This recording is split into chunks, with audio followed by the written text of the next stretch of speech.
Salamat kasamang Dong at isang mainit at maalab na pagbati sa sambayan ng Pilipinas. Ito pong inyong lingkod, Toby Nebrida, nagsasayang papuwid po sa inyo mula po dito sa makasaysayang bayan ng Kawit, Cavite. Kasama ko po sa broadcast coverage from this point, ang aking kasamang Riza Ontiveros. Happy Centennial! Happy Centennial, Toby. At sa lahat po ng ating mga kababayan, maligayang centenaryo, araw po ng ating kaarawan, ika-100 taong kaarawan ng ating bansa. Nandito po tayo partikular sa Aguinaldo Shrine dito sa bayan ng Cavite, ng Kawit, Cavite. At ating inaabangan ang mga dito po sa Kawit magsisimula ang kauna-unahang mga kaganapan na mangyayari sa araw na ito.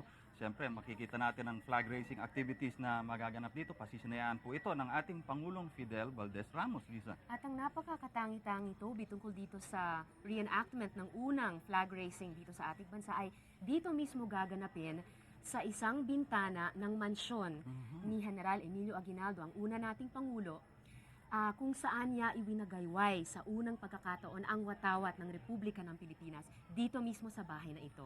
Kawit, Cavite, dati pong pangalan nito, Cavite el Viejo. Kaya Cavite el Viejo po ang tawag dito ng ating unang Pangulo ng Republika ng Pilipinas, General Emilio Aguinaldo.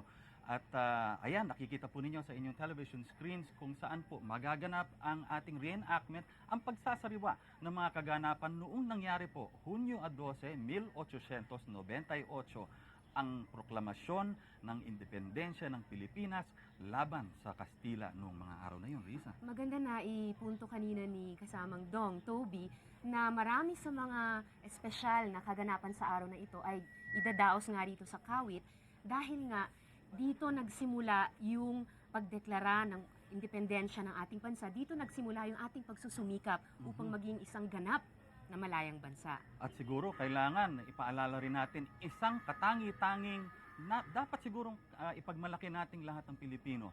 General Emilio Aguinaldo nagproklama ng independensya mula po dito sa Kawit, Cavite. Hudyat ng pagsilang ng bansang Pilipinas, hudyat rin po ng kabuhayan ng pinakaunang constitutional democracy sa buong rehiyong Asya. At nung gawin niya yan, Toby, siya ay napakabatang pinuno, general at pangulo pa lamang. Wala pang 30 anyos si Pangulong Aguinaldo noon. 29 years old pa lamang siya noon. Nung una niyang binigyang kaganapan ang mga ideal ng konstitusyonalismo at demokrasya dito sa buong rehiyong Asya, gaya ng sinabi mo kanina. Kaya hudyat din siya sa buong rehiyon ng Asia Pacific. General Emilio Aguinaldo, uliran ng Pilipino, uliran ng mga kabataan, at ang kanyang ginanap dito sa Kawit, Cavite, uliran para sa lahat ng mga bansang nagnanais magsarili. Ihahatid po kami namin po, Riza at Toby Nebrida, ang mga kaganapan po dito sa Kawit maya-maya lamang po. In the meantime, we'll turn you back to our main anchor, Dong Puno.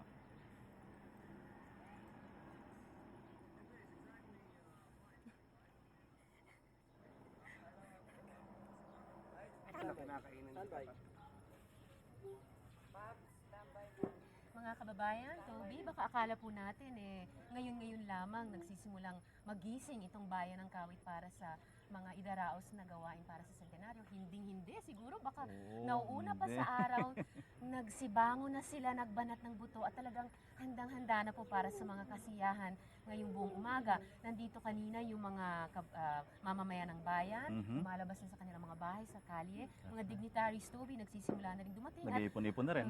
At nakikita natin sa ating paligid pati yung security escort group ng Philippine Army.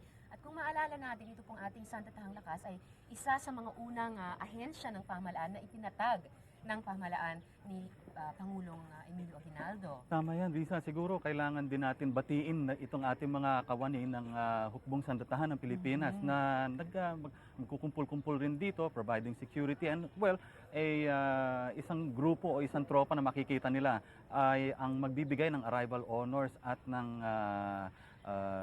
TAPS, honors dito para sa ating Pangulong Fidel Ramos at para na rin sa pagpugay kay General Emilio Aguinaldo. Siguro kailangan din natin na magbalik tanaw tayo sa mga naging sa mga naging achievements at tagumpay na naganap ng ating kasama sa hukbong sandatahan dahil they just celebrated, by the way, their 100th year of foundation last March dahil kasama rin yan nung binuo yung republika ay binuurin yung ano, no, binuurin siyempre yung tanggulang bayan, At ano? dito rin sa lalawigan ng Cavite itinatag, sa bayan naman ng Rosario o sa Tama, Inas. totoo yan. And maybe, siguro makasaysayan talaga itong lalawigan ng Cavite dahil Alright. napakaraming ano, no, napakaraming mga events na naganap dito. Siyempre, yung pangunahing kaganapan ay itong proklamasyon ng ating independensya. Hulyo 12, 1898. Pero wag din natin kakalimutan, Mayo Bago pa nun. 28, 1898. Just a few weeks bago tinatag ang Republika ng Pilipinas, yun naman Battle of Alapan, kung saan unang nakita Yung ng ating watawat. nagsisibol na bansang Pilipinas ang ating watawat. At bilang tanda ng tagumpay, isa sa una at pinakamahalagang tagumpay ng bagong hukbong Pilipino laban sa dayuhang Kastila. Pero, Lisa, alam mo ba, yung pinakaunang major offensive or engagement na Higit naganap pa sa Alapan. between, nauna pa ito, in fact, 1896, Setyembre po, just a few weeks after na lantaran ng nalaman ng mga opisyalis ng yung pamalaang katipunan. kolonyal, ay dito rin sa Cavite naganap yung unang major battle na yon kung saan nanalo ang mga Pilipino. Battle of Binakayan po ang ating tinutukoy at yan po ay naganap Setyembre, una o pangalawang linggo po, 1896. Dito po ay sayang, isa sa mga tanyag na inhinyero ng ating katipunan at ng ating nagsisibol na bayan noon, General Evangelista. And those trenches that na kanyang nag-aral siya ng warfare sa nagdisenyo Europa. nun. Aha. And the defensive trenches that were made to protect yung coastal areas, diyan sa may Binakayan. Siguro, Risa, mga ano lang ito, mga 3 or 4 kilometers away from itong Aguinaldo Shrine.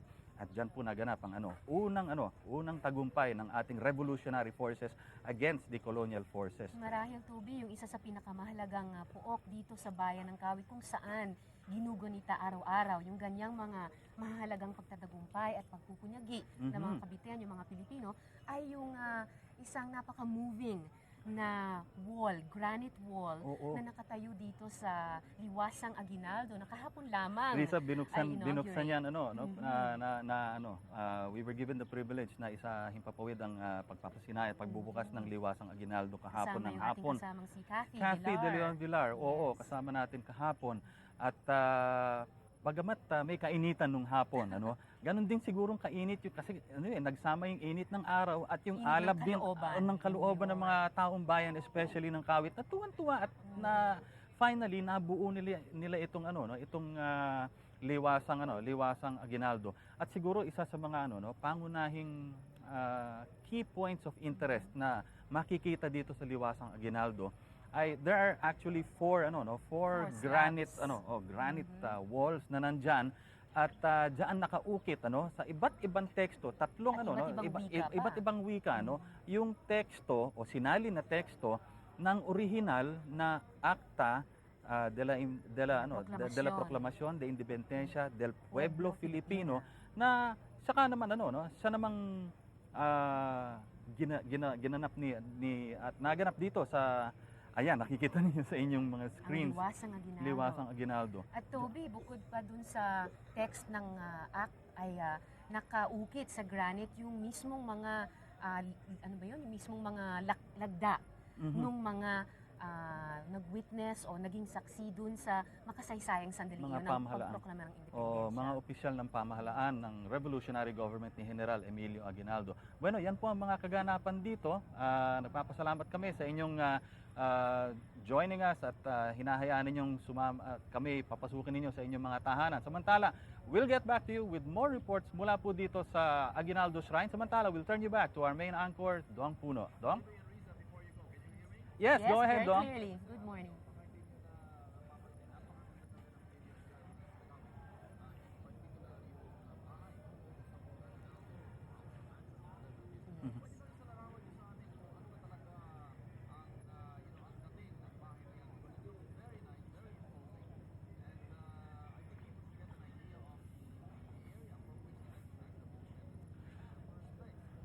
Dong, napakarami ng mga pagbabago na nagawa na dito sa the original house was of course put up in 1845, pero ano lang 'yun, nipa and wood, and then of course si General Aguinaldo mismo renovated this during the during the early 20s, ano? Yes. And bagamat hindi na natin alam kung saan yung saan yung particular original bintana, na no? bintana kung saan winagayway ni General Emilio Aguinaldo yung ating bandila nung naproklama nga ang Republika ng Pilipinas.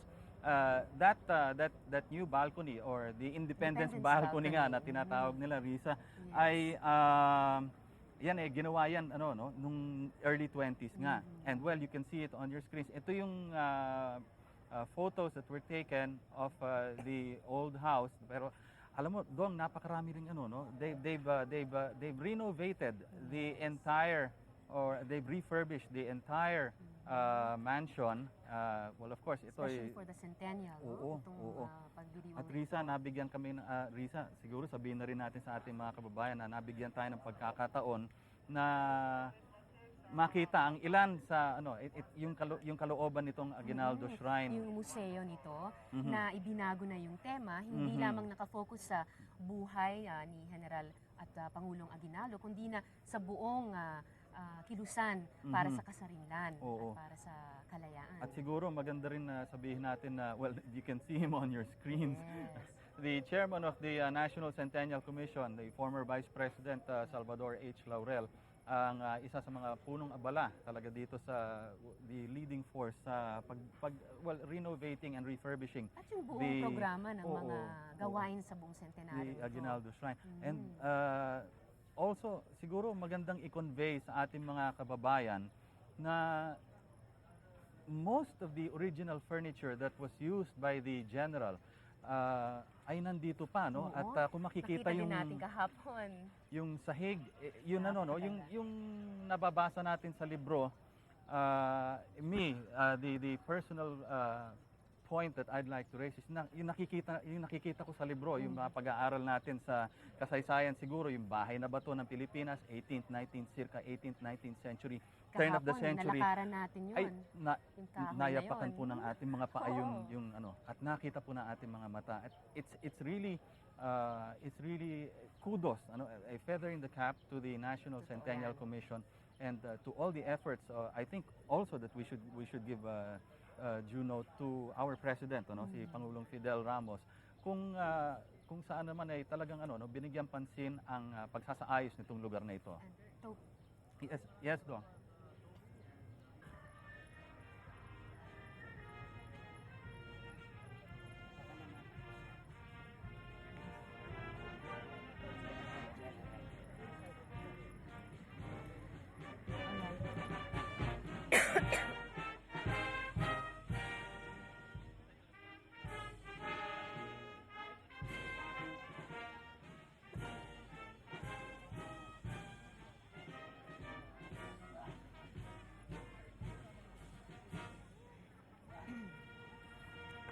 Lilipatan na natin ito siguro.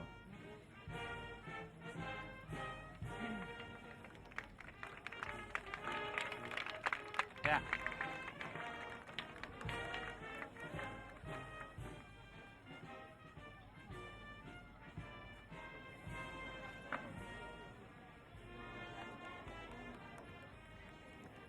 Thank you very much, kasamang Dong. At eto, nakikita ninyo si Pangulong Ramos will be accorded the rival honors dito po sa tapat lamang ng Aguinaldo Shrine. So nandyan siya sa may Aguinaldo Park. The honors which will be given to the Chief Executive by the Philippine Army Honor Guard Unit headed by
watching the arrival honors for His Excellency President Fidel V. Ramos being accorded by the Philippine Army's Honor Guard Unit. Dito po nagaganap sa tapat lamang po ng Aguinaldo Shrine, dyan sa may Aguinaldo Park naman.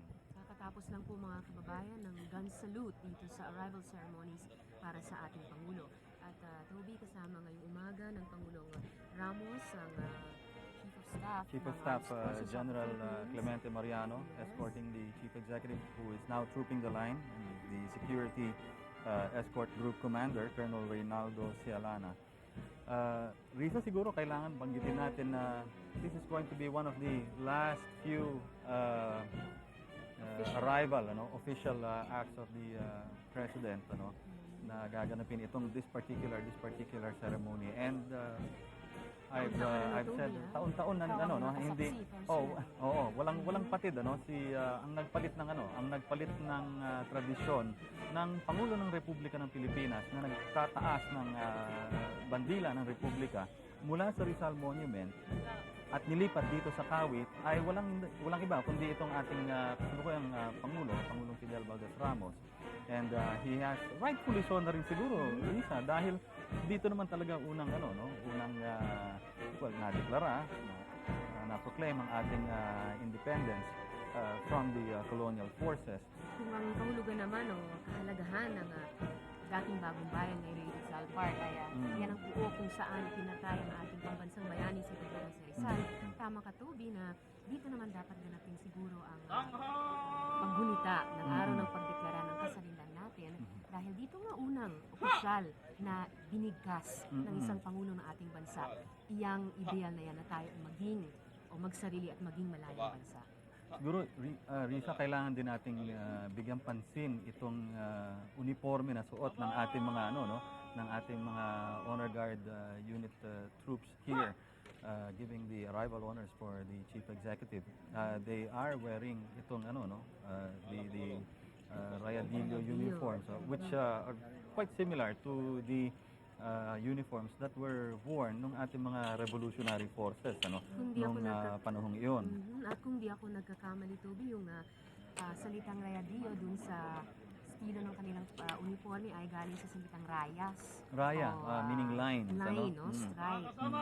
And then yung dilyo naman, diminutive, dahil maninipis yung mga linya na nakikita. And well, eto nakikita ng ating mga kababayan sa kanilang mga tahanan sa pamamagitan ng ating pagsasayang papuwid ng mga kaganapan dito sa Kawit, Cavite. At angkop lamang siguro na pati yung pananamit ng Honor Guard para sa ating Pangulo ay napakamakasaysayan dahil tayo nga ay nandito sa isang napakamakasaysayan pook at sa isang napakamakasaysayan pagkakataon din.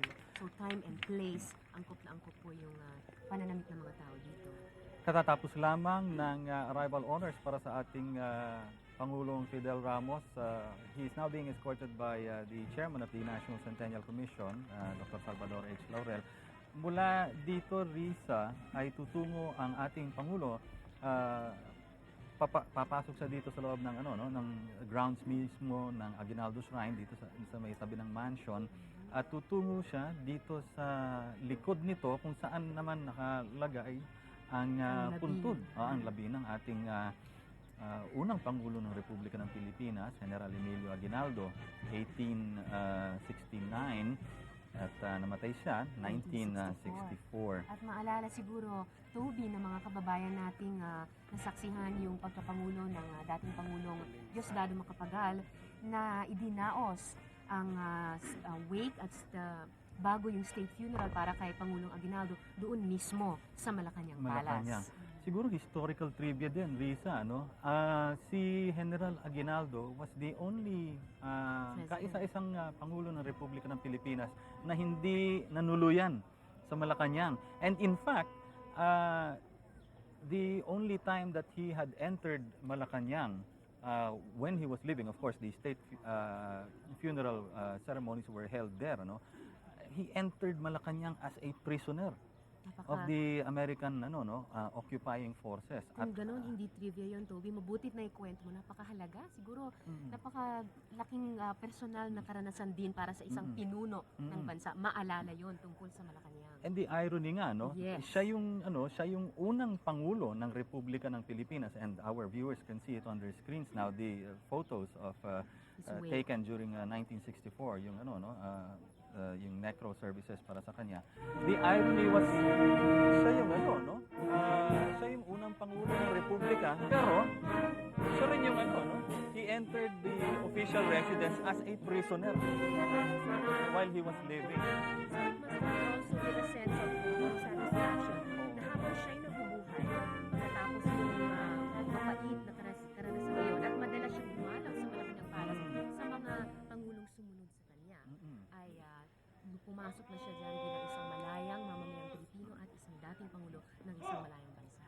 Okay, wreath-laying ceremonies here at the Aguinaldo Shrine. Namuran po ang honor guard ng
And as we told you earlier on, the wreath-laying ceremonies will be done now. Pangungunahan ng ating Pangulong Fidel Ramos. He will be escorted by the Honor Guard security group in this particular junction of the Silver Linsahan.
nagtatapos na yung ating wreath-laying ceremonies dito sa puntod ng ating unang Pangulo ng Republika, General Emilio Aguinaldo. Habang ginaganap yun, ay narinig natin ang dalawang napaka-moving na piyesa ng musika na pamilyar sa ating mga Pilipino, yung Pilipinas kung mahal Oo. at yung Hacks. And maybe siguro kailangan din natin sabihin na, well, this is the last time that the Chief Executive will be paying his respects officially as Chief Executive of the land dito to his own counterpart of 100 years ago. Yung similarities nga na nasasabi natin, ano, pareho silang nagserbisyo militar. Bago pumasok sa buhay politika. Ano, and the symbolisms also of the office of the highest executive of the land, ano, yung mga sinimulan niya ng well, of course, by the president's predecessor, General Emilio Aguinaldo. And it's nice to note here, no? Siguro, rightfully so, Lisa, dahil unang Pangulo ng Republika ng Pilipinas, si General Emilio Aguinaldo. So, some of the symbols of the office of the President of the Philippines ay ginawa nitong, sinimulan nitong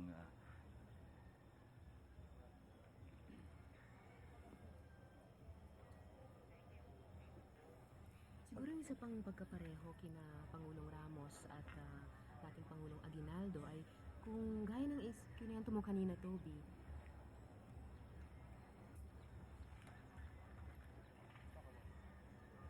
ngayong umaga ay uulitin ni Pangulong Ramos ang pagwawagayway, ang unang pagwawagayway ng ating watawat sa balkonahe nitong Aguinaldo Shrine, kung saan malapit dyan, marahil sa isang bintana ng kanyang bahay, ay iminagayway nga ng Pangulong Aguinaldo sa unang pagkakataon ang bandila ng isang malayang bansa. At siya nga pala, Toby, ang mismong nagdisenyo nitong watawat at pinatahi sa that's right, ano? mag-inang Agoncillo at yung isang pamangkin ng ating pambansang bayani, si Dr. Jose Rizal. And there you have it on your screens, ano? Ito yung, this was the original flag that was, nasabi mo nga, no? Designed by the first President of the Republic, General Emilio Aguinaldo.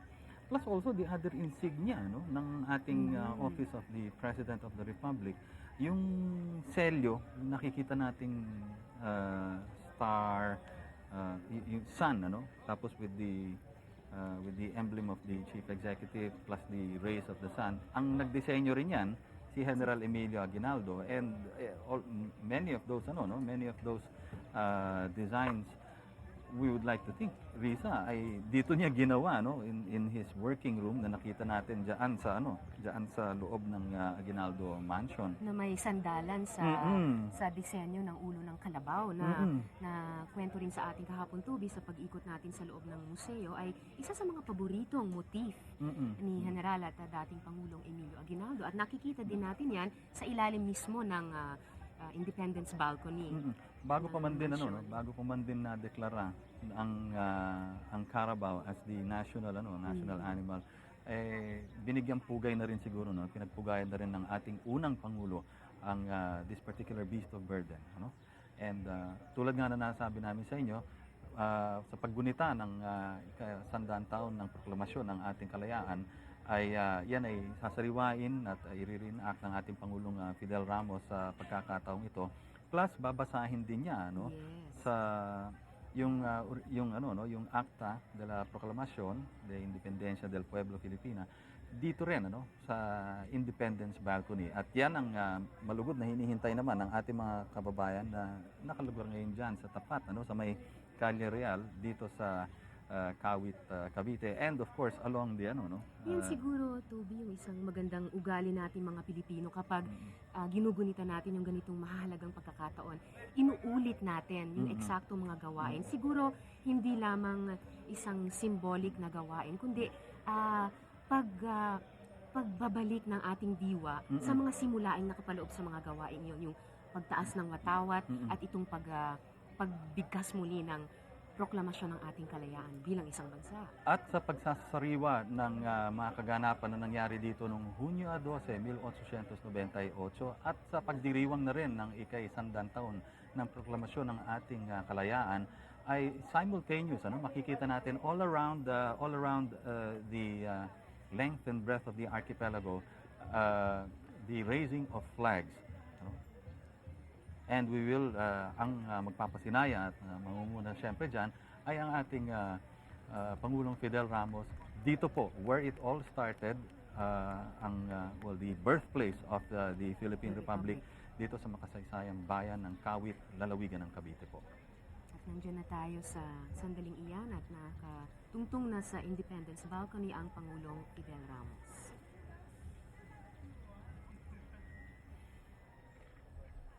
Mga mahal na kababayan, mga kapatid, mga kasama, sa bayan ng Cavite Viejo, lalawigan ng Cavite, ngayong ika-12 ng Hunyo, 1898,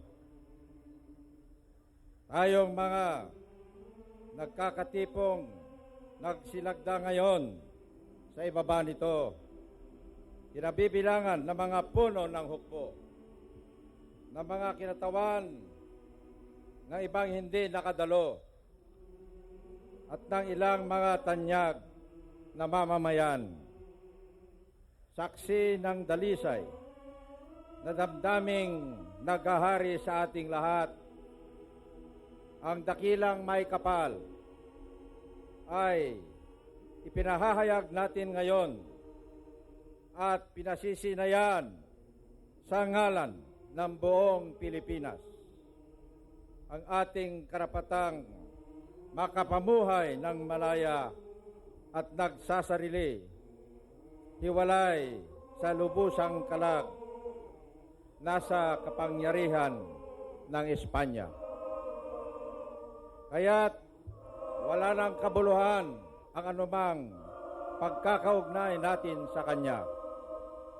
At gayon din naman, bilang isang bansang may sariling kapangyarihan at makakapagpahayag tayo ng pakikidigma o ng pakikipagtulungan sa ibang bansa, makagagawa ng tuwirang kalakalan at makagagamit ang katutubong karapatan sa iba pang pangangailangang katulad ng ibang bansang malaya sa daigdig.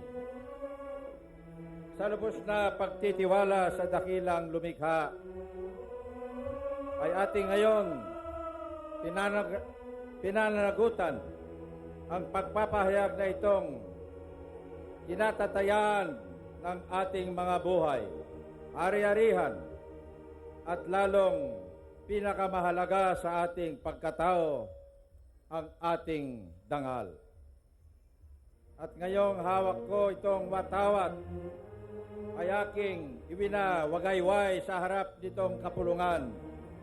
At nanunumpa naman tayong lahat ng buong time team na ito'y ating mamahalin at ipagtatanggol hanggang sa kahuli-hulihang patak ng ating dugo. Mabuhay ang Pilipinas!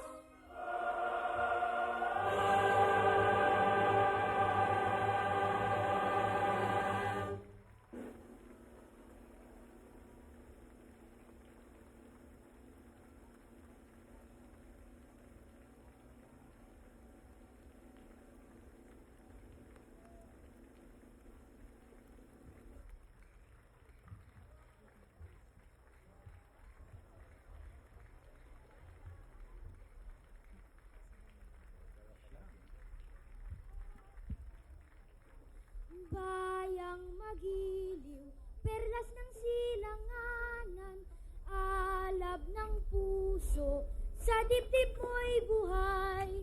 Lupang hinirang, tuyan ka ng ulitin, sa manlulubig, di ka masisingil, sa dagat at puno, sa simulan.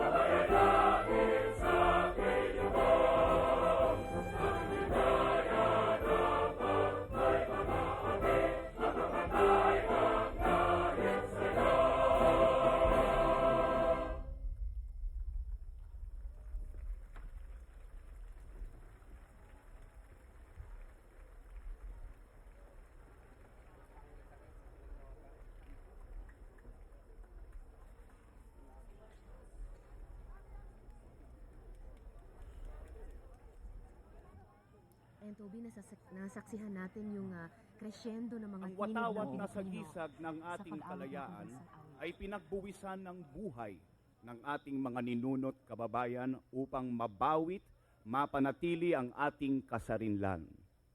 Tayo ngayoy magbigay pugay sa dakilang sagisag na ito sa pangunguna ng kagalang-galang Cesar Aguinaldo Virata, dating Prime Minister ng Pilipinas at kasalukuyang pangalawang tagapangulo ng Philippine Centennial Commission.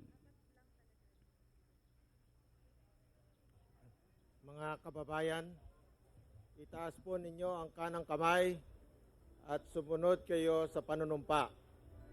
Ako ay Pilipino, buong katapatang nanunumpa Buong katapatang nanunumpa sa watawat ng Pilipinas sa watawat ng Pilipinas at sa kanyang bansang sinasagisag sa kanyang bansang sinasagisag na may dangal, na may dangal, katarungan katarungan at kalayaan at kalayaan na pinakikilos na pinakikilos ng sambayanang makadiyos, sa bayanang makakalikasan, makalikas, makatao makatao at makabansa. at makabansa. Salamat.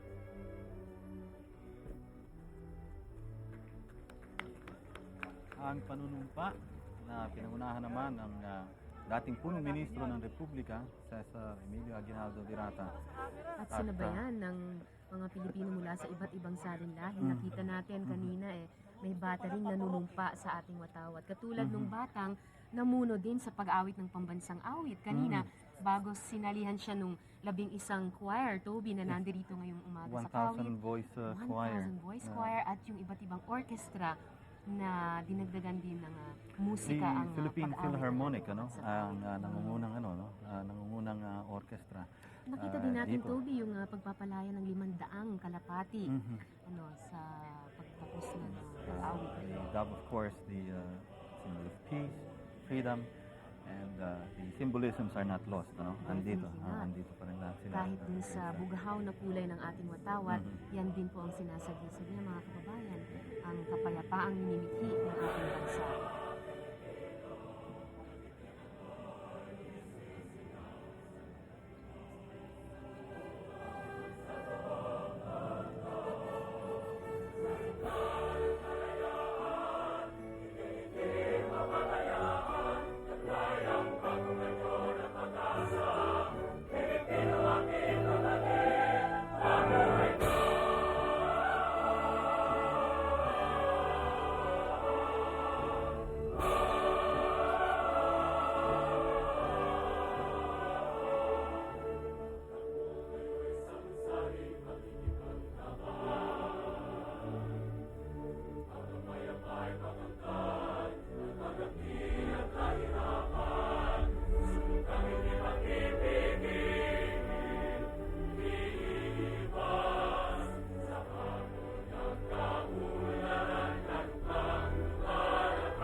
Mabuhay ka, Pilipino.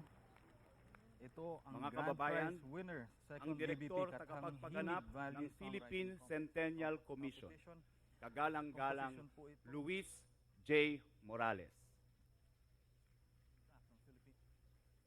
At, Magsitayo po tayo kay Ryan Cayabyab. upang magpasalamat at magbigay dangal sa dakilang lumikha sa pamamagitan ng mga sumusunod na kinatawan ng iba't ibang pangkat pangrelihiyon.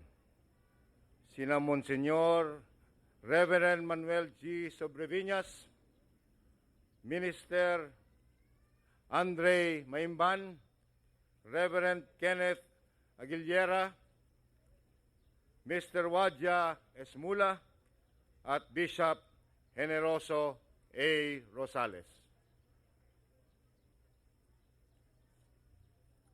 Ama namin na makapangyarihan sa lahat, ikaw ang may akda sa kasaysayan ng bawat bansa sa sanlibutan. Papurit pasasalamat sa iyong kadakilaan.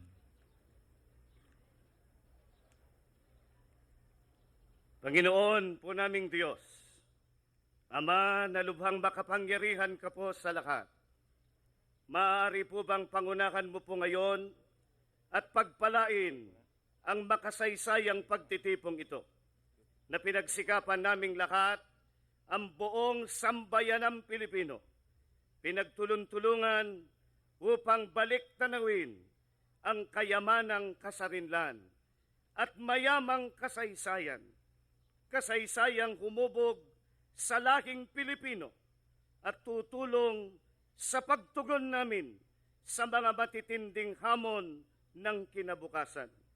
Panginoon po naming Diyos, basbasan mo po at tulungan ang buong sambayanang Pilipino para makabuo kami ng iisang bansa at diwa, puspos ng kapayapaan at kaunlaran, alang-alang sa kapakanan ng sambayanan, para po sa maningning na kapurihan at iyong kalwalatian magpakailanman, sa pangalan po ng aming Panginoon at tagapagligtas na si Kristo Jesus. Amen. Panginoon, patnubayan mo po ang mga taong may bahagi sa pagdiriwang o selebrasyong ito.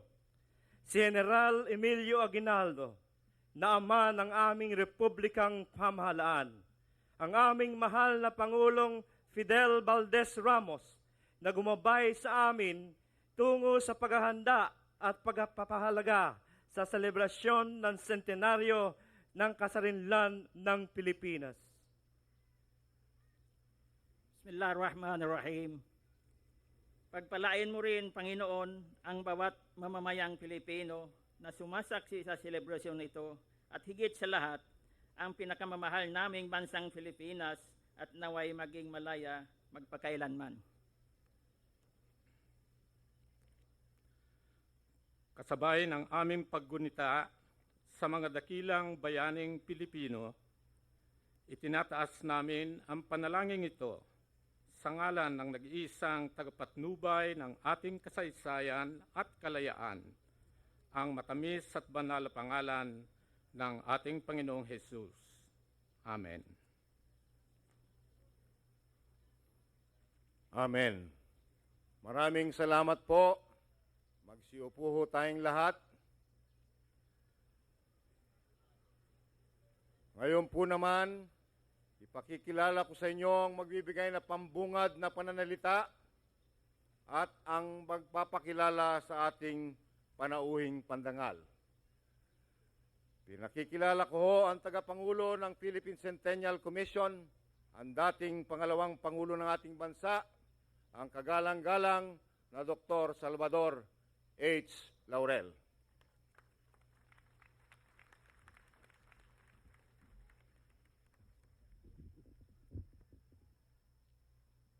Mga kababayan, dumating na ang tampok na panahon. Dumating na ang araw natin pinaghahandaang matagal na. Itong araw na itong inintay ng bayan na 100 taon. Itong oras na ito na pinanaginip ng ating mga dakilat, mga bayani, pinagbuhusan ng luha, pawis at dugo, dumating na. At tayo'y dapat magpasalamat sa puong may kapal. Hindi lamang sapagkat tayo'y binigyan ng isang bughaw na langit ngayong araw na ito, kundi para bagang sinadya niya na itong 100 taong ating pinagdiriwang ngayon ay ginigitna ng dalawang magiting na general na naging Pangulo, si General Emilio Aguinaldo at si General na naging Pangulong Fidel Valdez Ramos.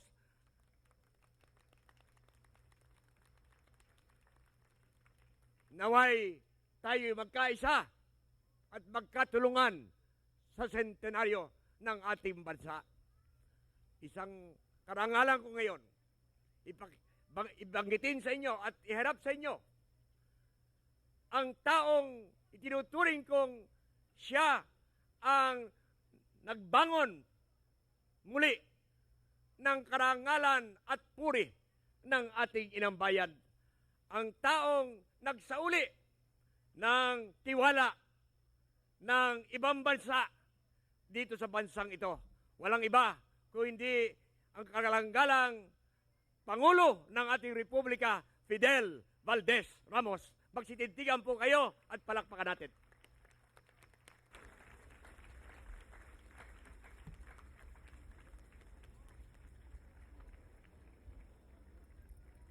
Maraming salamat. Thank you very much. Dr. Salvador Laurel, Tagapangulo, Chairman ng ating National Centennial Commission. Binabati ko rin ang mga kasama ko at katulong ko, mga masisipag na kasapi ng ating National Centennial Commission, Vice Chairman, former Prime Minister Cesar Emilio Aguinaldo Virata, ang punong lalawigan, the Governor of the Province of Cavite, Governor Ramon Bong Revilla Jr., Executive Director ng ating National Centennial, Luis Morales, ang ating unang ginang, ang inyong unang ginang, at ang aking unang ginang, First Lady Amelita Ming Ramos,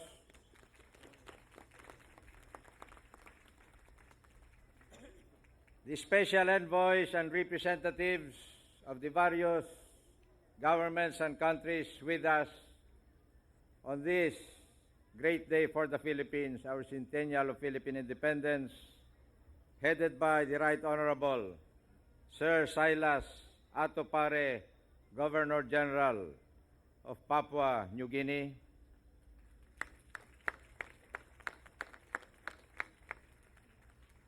Congressman Plari de la Baya ng distritong ito, Mayor Poblete, Mayor Pobre, at ang mga iba pang namumuno sa mga bayan-bayan dito sa Cavite, ang mga kaanak ni General Presidente Emilio Aguinaldo at ang mga iba pang bayani ng ating kalayaan.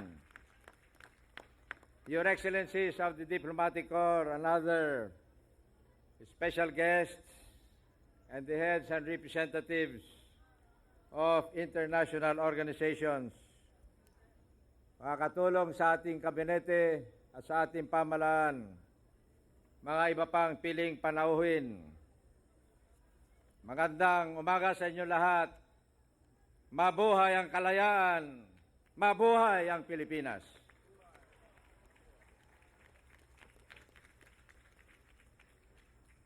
Dito sa bahay na ito, 100 taon na ang nakalipas. Ipinahayag ni General Emilio Aguinaldo ang ating kalayaan, kasabay ng unang opisyal na pagtaas ng ating pambansang bandila sa saliw ng ating pambansang awit na dito rin unang narinig. Mapalad tayo, mga kababayan at mga kaibigan, na maging bahagi ng ganitong pagunita ng minsan pa lamang dumating sa ating lipi. Kaya't ipagbunyi natin ang ating pagka-Pilipino sa araw na ito at mangako sa ating mga sarili na tulad ng ating mga bayani, gagawin natin ang lahat upang pangangalagaan ang ating kasarinlan at pagyamanin ang ating kaunlaran. Yan ang hamon sa atin mga Pilipino. Kaya ba natin ito? Minsan pa ilakas natin para maringig sa buong daigdig. Kaya ba natin ito? Kaya, sabi ng mga Pinoy. Ladies and gentlemen, for as long as one can remember, this is the only period in our history when millions of Philippine flags waved proudly in offices, schools, homes, vehicles, roads and bridges, and at every flagpole and every mast. As nationalism takes center stage in our commemoration, so have we focused our attention on how we can proclaim before the world our sovereignty as a nation and as a people. Nagkaroon tayo mga kapatid at mga kababayan nitong nakaraang Mayo ng isang maayos at mapayapang halalan kung saan pinili natin ang mga susunod na pinuno ng ating pamahalaan. Ito ay maliwanag na katibayan na ang demokrasya na ating binawi sa EDSA noong Pebrero 86, may 12 taon na ang nakalipas, ay nananatiling buhay, ating binibigyang halaga at handang iwasang muling maagaw sa atin. Ang pagsasalin ng kapangyarihan sa darating na katapusan ng buwan ay magiging maayos din.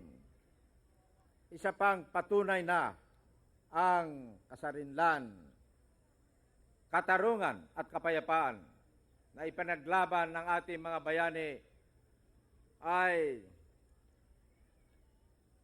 nakatimo sa isip at damdamin ng bawat Pilipino. Ladies and gentlemen, perhaps this is the finest tribute we Filipinos can offer on this occasion. To stand out in our part of the world as a people capable of charting our own destiny in accordance with the principles and institutions associated with democracy. Inspired by the sacrifices of our heroes and fortified by their values, we, the Filipinos of the present generation, are courageously facing the future, confident that we too will win our own battles and triumph over whatever challenges. Mga minamahal kong kababayan, may mga sapat tayong dahilan upang maging makabuluhan at masaya ang pagdiriwang na ating ginaganap ngayon. To whoever may ask what exactly it is that we Filipinos celebrate today, we have this to say. We Filipinos are rejoicing in our coming of age, in the final proof of our ability to understand, to use and to protect the liberty our heroes won for us a century ago. Today we mark a 100 years of learning what it takes to rise from a diverse mix of language groups, islands, and regions into a working and self-conscious unity into what Rizal called one Filipino nation, ang Sambayanang Pilipino. Today, we have grown into the responsibility and the glory of nationhood. We are prepared to account for ourselves in the global community. We have begun to make our own history. This centennial celebration is an accelerating popular event, but it is more than just a spectacle.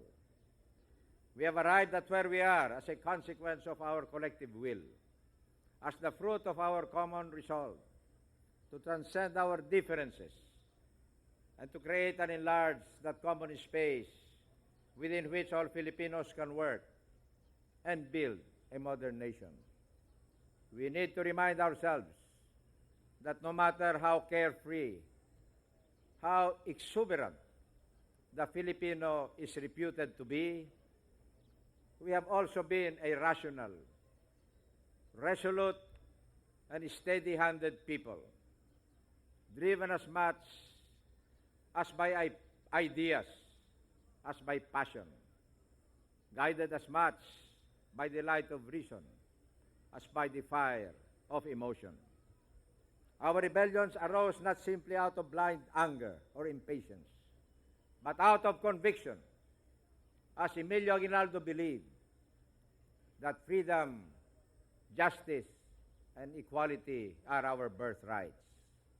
And just as we have found the courage to wage war, so have we also found the wisdom to secure peace. My friends, beloved countrymen and countrywomen, today we gather under the skies of peace, liberty, and hope.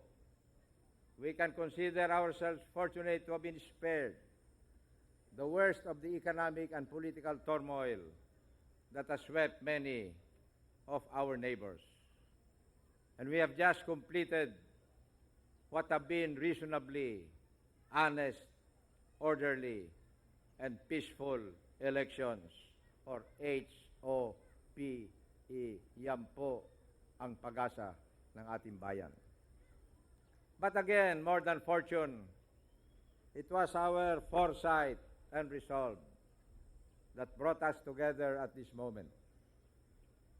As Rizal himself observed in his classic essay, The Philippines, a Century Hence, he said, "It is not well to trust to accident, for there is sometimes an imperceptible and incomprehensible logic in the workings of history," unquote.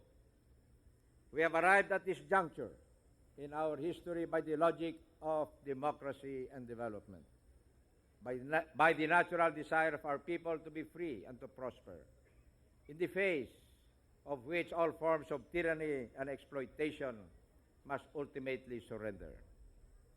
There is sense in the belief, ladies and gentlemen, that history must be optimistic and must admit of positive change. Otherwise, it will serve no useful purpose. Yes, history must serve as a manual of moral instruction for both leaders and people, a guide to the formation of the national character. My own reading of history comes closer to the acceptance that history is a race between education and catastrophe. This is a definition that bears hope. Hope in our ability and capacity to improve as a national community from one generation to another. And this is certainly what I hope to have achieved during my presidency.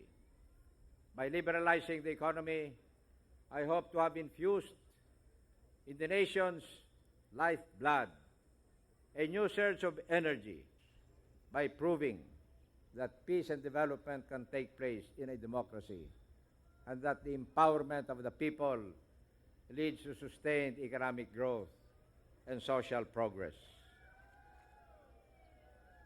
All these are reasons enough for us to celebrate.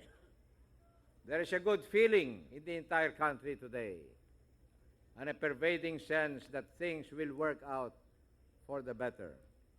And so let our remembrance of our past guide us successfully in confronting the challenges of the future. Mga mahal na kapatid at mga kasama, sa aking pagtatapos bilang inyong Pangulo, tapat kong masasabi na matagumpay nating naibalik ang dangal ng ating lahi at ang paggalang sa ating bansa. Makabuluhan at masaya ang pagdiriwang ng ating sentenaryo ngayon, sapagkat maraming pagbabago ang ating nagawa habang napanatili nating buhay ang ating demokrasya. Our national hero, Dr. Jose P. Rizal, prophesied that ridding themselves of tyranny, the Filipinos would adopt the freest form of government.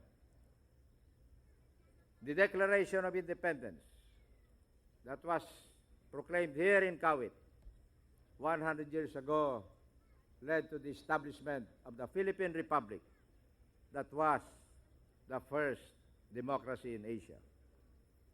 Sa maluwalhating araw na ito, ating ipinagbubunyi na hindi lamang natin napanatiling buhay ang kalayaang pinagbuhusan ng dugo at pawis ng mga ninuno, kundi pinagyaman pa ito sa pamamagitan ng pagtatamo ng pagkakaisa ng buong bansa at paglago ng ating ekonomiya habang patuloy nating iginagalang ang ating demokrasya.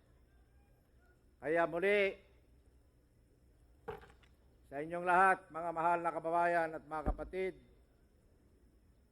ako'y nagpupugay sa inyong lahat, ako'y sumasaludo sa inyong lahat.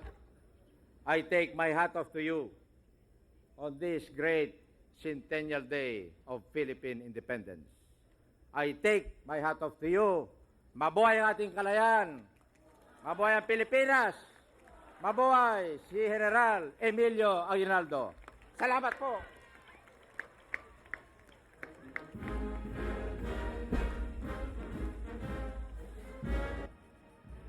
Okay. The President's address dito on the occasion the 100th centenary ng proklamation ng ating kalayaan, Risa.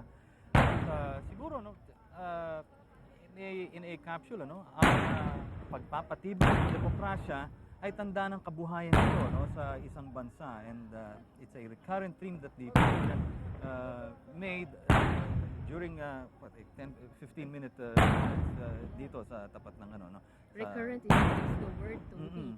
Pakiramdam ko sa pahayag ng Pangulong Ramos, mabigat sa isipan niya yung kasaysayan. Yung legacy na iniwan sa atin ng Pangulong Aguinaldo. Ito, ang flyover ng ating mga Philippine Air Force jets, Aguinaldo Shrine. At sinunod ng Pangulong Ramos, Toby, yung kanya ring magiging legacy sa atin sa kanyang pag-exit sa tanggapan ng Pangulo ng ating Republika. Tinanong niya yung mga mahalagang sandali sa ating kasaysayan mula nung revolusyon ay pinagtagumpay ng lahat ng ating mga bayani, kasama na doon ang Pangulong Aguinaldo at lahat ng mga Pilipino ng panahong iyon, hanggang sa kasalukuyang binanggit na yung EDSA Revolution at yung paglampas natin sa nakaraang krisis lamang, lalo na sa kabuhayan dito, hindi lamang sa ating bansa kundi sa buong rehiyon ng Asia.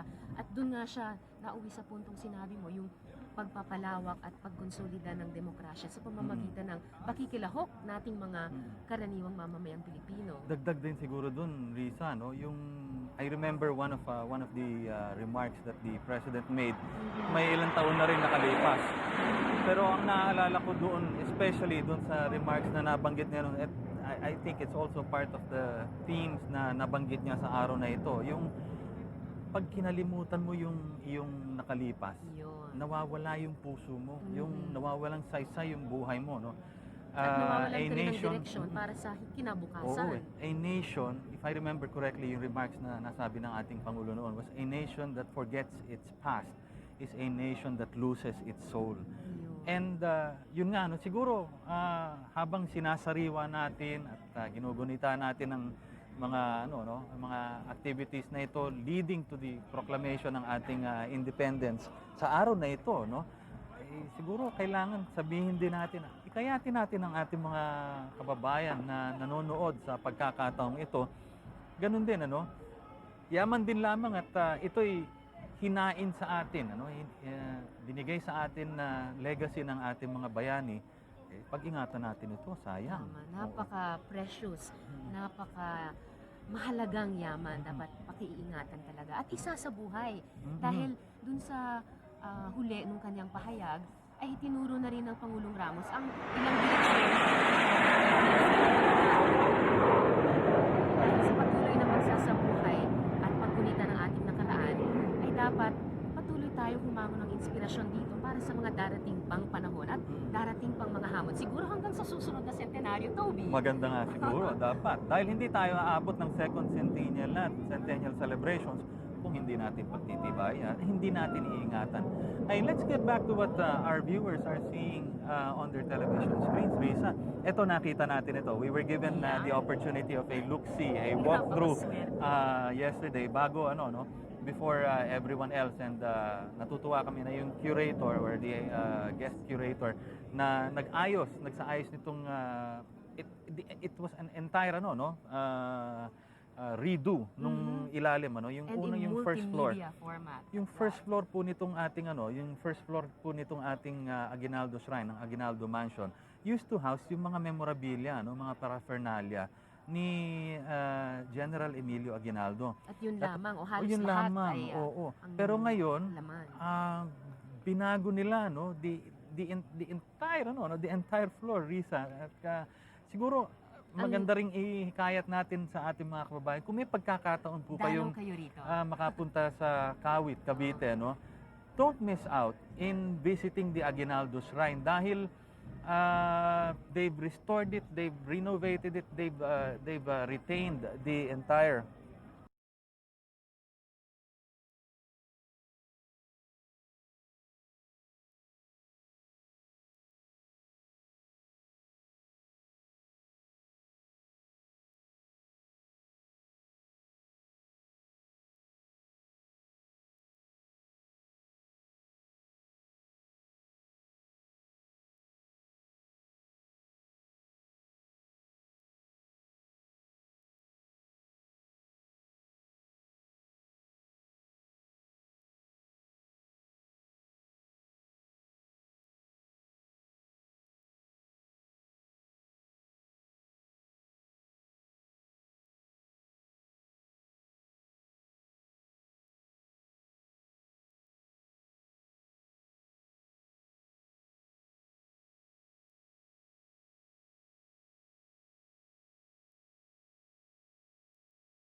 nag-tour sa atin kahapon.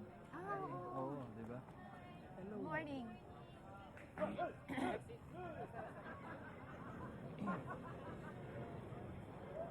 nagkakaroon ka.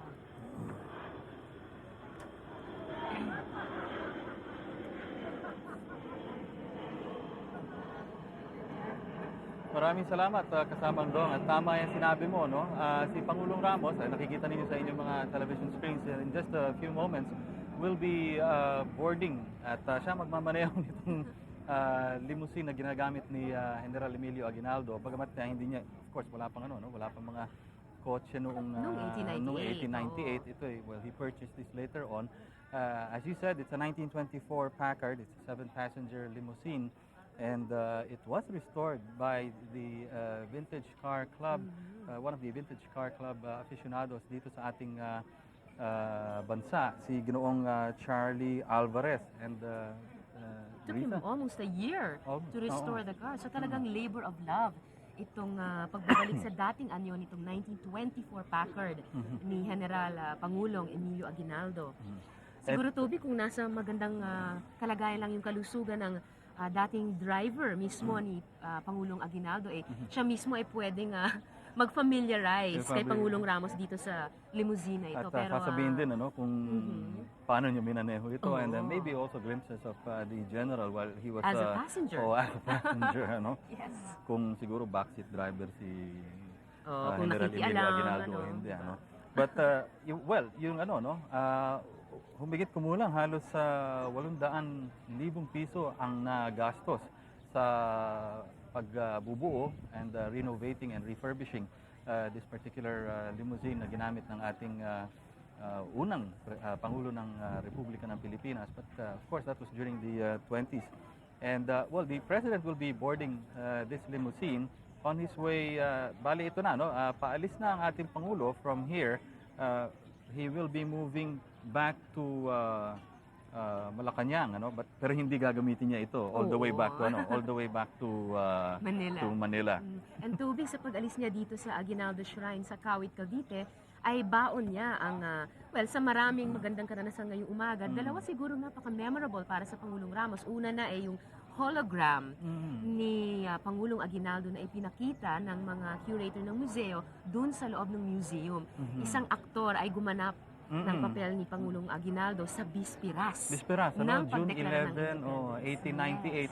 1898. Maganda nga siguro yung you wonder what it was that the first president of the republic was thinking Yes, on the feeling. eve of alam niyang alam na niyang he was going to proclaim the independence of the Philippine Islands from the colonial from the colonial forces. And in a time of At, war. So oo, crisis yung sitwasyon nun. Maganda nga rin siguro makita yung pagsasadula nitong yung kaganapan na yun at pinakita ng ating which was prepared by our curators, those who restored and renovated itong ating Aguinaldo Shrine. At sa pagsakay, Toby, ng Pangulong Ramos sa kanyang sasakyan, paalis na dito sa Kawit, Cavite, ay dala rin niya syempre yung handog ng pamilyang Aguinaldo. May plaque na Isang inabot sa kanya magandang plaque. kanina, And I think maganda sigurong to share what that particular plaque had in it, yung ano ba ito? Ang likeness. Likeness ni Pangulong Ramos at ni Pangulong Emilio Aguinaldo. So pinagsama itong the likenesses of these two presidents of the Spanning republic, the- or the spanning of the century. first and the centennial president, ay hinandog sa ating Pangulong Ramos ng mga kaanak naman ni General Emilio Aguinaldo. Na sinasalamin din yung pagpapakilala ni National Centennial Commission Chairperson Salvador Laurel kay Pangulong Ramos kaninang umaga. And again, tulad nga ng sinabi namin sa inyo kanina, kung may pagkakataon po kayong mapadpad dito sa gawing Cavite, sa lalawigan ng Cavite, huwag po ninyong don't miss out in passing by dito po sa Aguinaldo Shrine. Yung complex po dito with the shrine itself, itong mansion, at yung kaharap noon, yung liwasang Aguinaldo naman. At I'm quite sure that just as much as it moved Risa and myself nung aming tinitingnan ito, tinur namin ito the curators were Very so kind. very kind to allow us to give us a look-see bago before everyone else kahapon. Ito naman bubuksan naman ito. It's already open to the public. Ang opening nga niyan ay ngayon yung museo dito sa Aguinaldo Mansion, at syempre ito namang yung pagpasinaya at pagbukas ng liwasang Aguinaldo sa tapat lang lamang noon ay bukas na rin Siguro- do spend time, no? Do spend time at relive din siguro. And yes, Dong. Yes.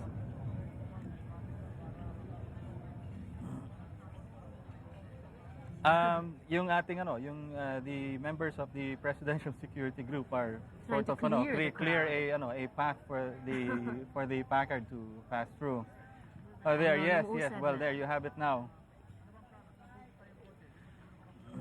Ay, hindi No, aabot. no.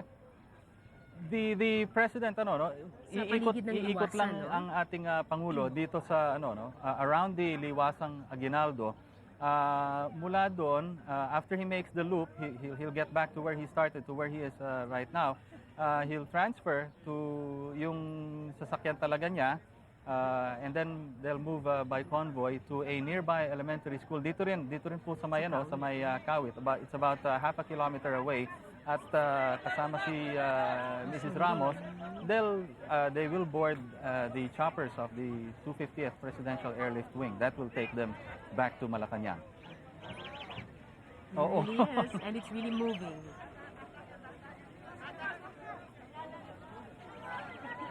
And we saw quite a number of them, Dong. Quite a number here of them. at the Aguinaldo Mansion. And their own children as well. So several generations Oo. of this family of the first Philippine president.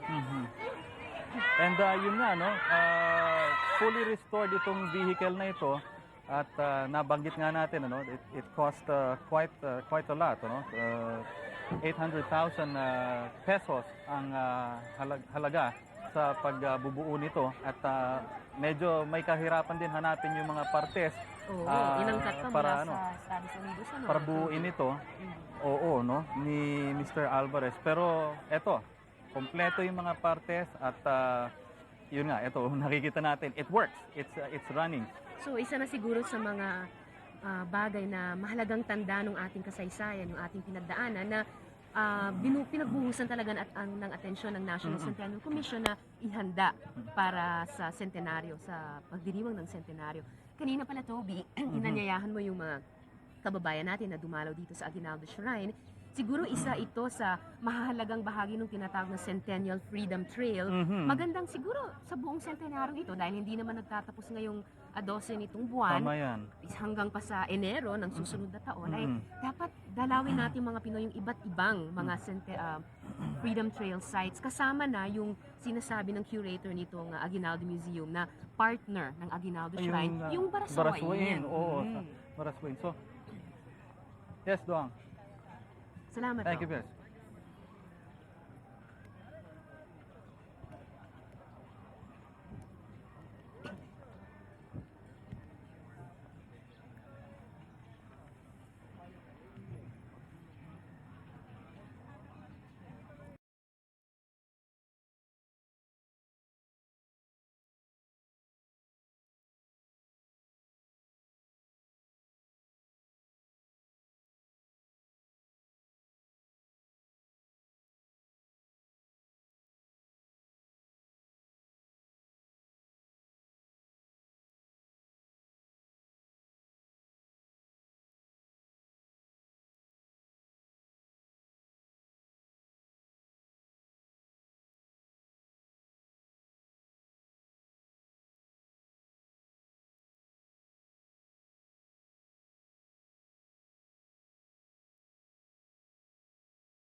That's a good point.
Kanina pa kami ready.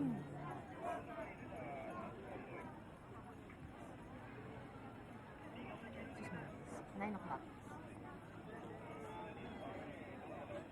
Russian watch.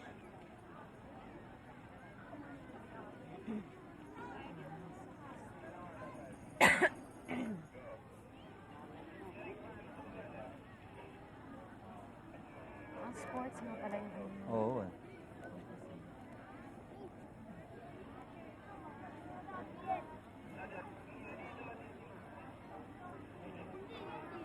What? What did she say? What? Did I hear what I think I heard?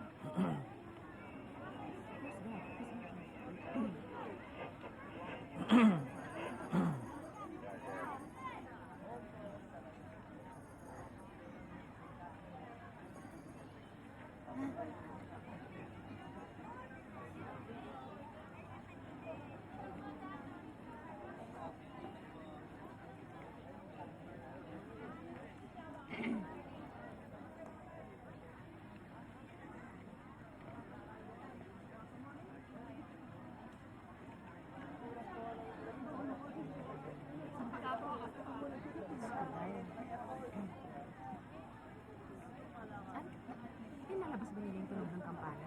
Pero Kanina. hindi kasama yung dito. Hindi, hindi.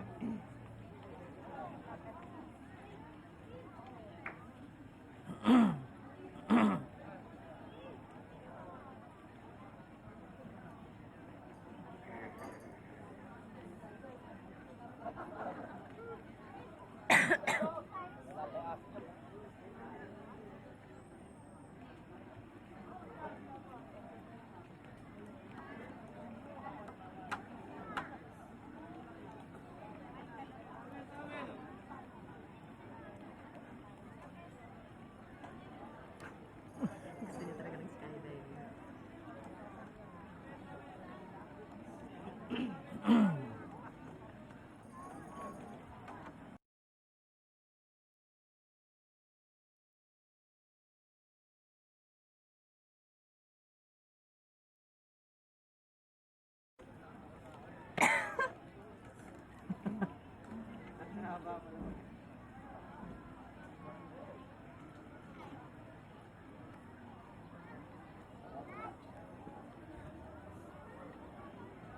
Sabi nila yung masasabi ng reporter nila.